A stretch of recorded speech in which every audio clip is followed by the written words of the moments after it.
Swiss army knife, যার 4 থেকে 38টা function থাকে। ছোটবেলায় আমরা যারা ম্যাকগাইভার সিরিজটি দেখেছি, আমরা ম্যাকগাইভারের হাতে এরকম সুইস আর্মি নাইফ দেখেছি। 4 থেকে 38টা ফাংশন থাকা সত্ত্বেও এই নাইফ দিয়ে আপনি একের অধিক কাজ একসাথে করতে পারবেন না। ঠিক তেমনি আমাদের ব্রেন একসাথে একাধিক কাজ কখনোই ফোকাস করতে পারে না। আমাদের ব্রেন আসলে মনোটাস্কের জন্য তৈরি। আমরা যারা মাল্টিটাস্কে অভ্যস্ত হয়ে উঠেছি, অর্থাৎ একসাথে একাধিক কাজ করি, তাদের বিভিন্ন ধরনের সমস্যা তৈরি হয়। তার মধ্যে অন্যতম হচ্ছে ইমোশনকে রেগুলেট করতে না পারা। অনেকেই আছি আমরা যারা ডিফারেন্ট ইমোশনাল সিচুয়েশনে নিজেকে কন্ট্রোল রাখতে পারি না।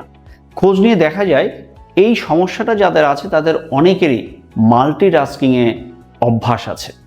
তো আমাদের ব্রেন যখন কন্টিনিউয়াস মাল্টিটাস্কিংয়ে আপনি এঙ্গেজ করেন, ব্রেনে যে গ্রে ম্যাটার যে বিষয়টি আছে সেটা ঘনত্বটা কমে যায়। আর এই গ্রে ম্যাটারটা আমাদের ইমোশনকে রেগুলেট করতে হেল্প করে। কিন্তু কন্টিনিউয়াসলি মাল্টিটাস্কিংয়ের ফলে সেই গ্রে ম্যাটারের ঘনত্ব কমে যায়, যেটা আলটিমেটলি আমার কগনিটিভ পাওয়ার অ্যাজ ওয়েল এজ আমার ইমোশনাল রেগুলেশন পাওয়ার আমাকে কমিয়ে দেয়।